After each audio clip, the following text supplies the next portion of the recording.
স্বরূপের পর এবার অরূপ গ্রেপ্তারির আশঙ্কা করছেন অরূপ বিশ্বাস, আর তাই রক্ষা কবচ চেয়ে হাইকোর্টে আবেদন, কিন্তু রক্ষা কবচ মিলল না। অরূপ বিশ্বাসের রক্ষা কবচ মিলল না। মেসি কাণ্ডে গ্রেপ্তার হতে পারেন এরকম আশঙ্কায় আগেভাগে রক্ষা কবচ চেয়েছে হাইকোর্টে অরূপ বিশ্বাস, কিন্তু এখনই হাইকোর্ট রক্ষা কবচ দিল না। সেক্ষেত্রে বিচারপতি সৌগত ভট্টাচার্যের বেঞ্চের কি মন্তব্য, কি পর্যবেক্ষণ? তারা অরূপ বিশ্বাসকে জানালেন যে গ্রেপ্তারির আশঙ্কা থাকলে ক্রিমিনাল বেঞ্চে মামলা করুন।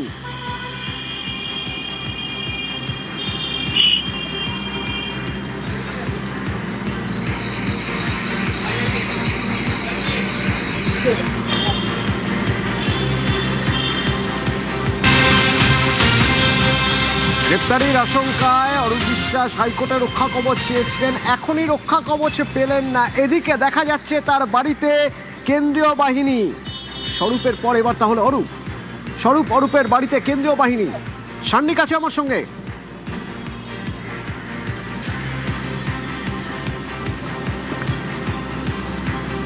সান্নিক, কেন্দ্রীয় বাহিনী অরূপের বাড়িতে একেবারে সেই ছবি কিন্তু দেখতে পাওয়া যাচ্ছে যে ঠিকানায় স্বরূপ বিশ্বাসের ফ্ল্যাট, এবং তাতে অরূপ বিশ্বাসেরও একটি ঠিকানা রয়েছে বলে স্থানীয় সূত্রে দাবি। সেই ফ্ল্যাটেই বর্তমানে কলকাতা পুলিশ এবং তার সঙ্গে কেন্দ্রীয় বাহিনীর সঙ্গে নিয়ে একটা বিশাল ফোর্স বর্তমানে তার বাড়িকে কার্যত ঘিরে রাখা হয়েছে। এই মুহূর্তে যে ছবি দেখতে পাওয়া যাচ্ছে, যেমন একদিকে হাইকোর্টের তরফেও জরুরি ভিত্তিতে রক্ষা কবচের জন্য মামলা করার অনুমতি হাইকোর্ট দিল না, ঠিক তার পাশাপাশি পুলিশি ঘেরাটোপে মানে অরূপ বিশ্বাসের একটি ঠিকানা, এই বিষয়টাই কিন্তু বর্তমানে আশঙ্কা করছিলেন অরূপ বিশ্বাস, যেটা নিয়ে তিনি হাইকোর্টে মুভ করেছিলেন। কেন আজকে বিধাননগর দক্ষিণ থানার তরফে শতদ্রু দত্তের করা মামলার ভিত্তিতে তাকে হাজিরা দিতে বলা হয়েছিল, এবং সেক্ষেত্রে এর আগের দিন তিনি যেভাবে হাজিরা এড়িয়েছিলেন সেই বিষয় প্রসঙ্গে সেই নোটিশে স্পষ্ট উল্লিখিত ছিল যে আজকে তাকে হাজিরা দিতে হবে, এবং যদি হাজিরা না দেওয়া হয় সেক্ষেত্রে যে কড়া পদক্ষেপ করা হতে পারে পুলিশের তরফে, সেই বিষয়টাও কার্যত ইঙ্গিত পাওয়া যাচ্ছিল। আর তার মধ্যেই বর্তমানে যে ছবি দেখতে পাওয়া যাচ্ছে, কলকাতা পুলিশের তরফে, বিধাননগর নয় কলকাতা পুলিশের তরফে একটা বড় ফোর্স বর্তমানে অরূপ বিশ্বাসের একটি ঠিকানার সামনে। অরূপ বিশ্বাস দুজনেরই এই আবাসনে ফ্ল্যাট রয়েছে, সেই আবাসনকে কার্যত ঘিরে রাখা হয়েছে, বিশাল ফোর্স রয়েছে এখানে, এবং এই ঠিকানার বাইরেই বর্তমানে পুলিশের আধিকারিকরা তারা উপস্থিত রয়েছেন, কেন্দ্রীয় নিরাপত্তার দায়িত্বে থাকা জওয়ানরা তারা বাইরের অংশ থেকে গোটা রাস্তাটা তারা ঘিরে রেখেছেন, এবং এই জায়গাতেই এখন এই প্রশ্নই সামনে আসছে, তবে কি এবার স্বরূপ বিশ্বাসের পর অরূপ বিশ্বাসকেও গ্রেফতার করতে চলেছে পুলিশ? শুধুমাত্রই কি শতদ্রু দত্তের করা মামলা, নাকি অন্য কোনো মামলার কারণে এখানে আসা, সেই সমস্ত বিষয়ের উত্তর কিন্তু আস্তে আস্তে সামনে আসবে।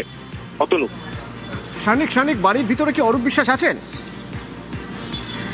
খবর অরূপ বিশ্বাস এই দুটি ঠিকানা, অর্থাৎ একটি শাহপুর কলোনিতে, অন্যটি বঙ্কিম চ্যাটার্জি স্ট্রিট, সেই দুটি রাস্তার যে তার দুটি ঠিকানা রয়েছে, দুটি ঠিকানার কোনোটিতেই অরূপ বিশ্বাস নেই বলেই প্রাথমিকভাবে জানতে পারা যাচ্ছিল। যদিও পুলিশের তরফে আগের দিন আমরা যে ছবি দেখতে পেয়েছিলাম একেবারে নিউ আলিপুরে তার যে ফ্ল্যাট ছিল, সেই ফ্ল্যাটের বাইরে সেখানে বাইরে নোটিশ টাঙিয়ে দিয়ে আসা হয়েছিল, সেক্ষেত্রে তার সঙ্গে পুলিশ সরাসরি যোগাযোগ করতে পারেনি কিংবা কথা বলতে পারেনি, তার বাড়ির দরজায় নোটিশ টাঙিয়ে দিয়ে এসেছিল।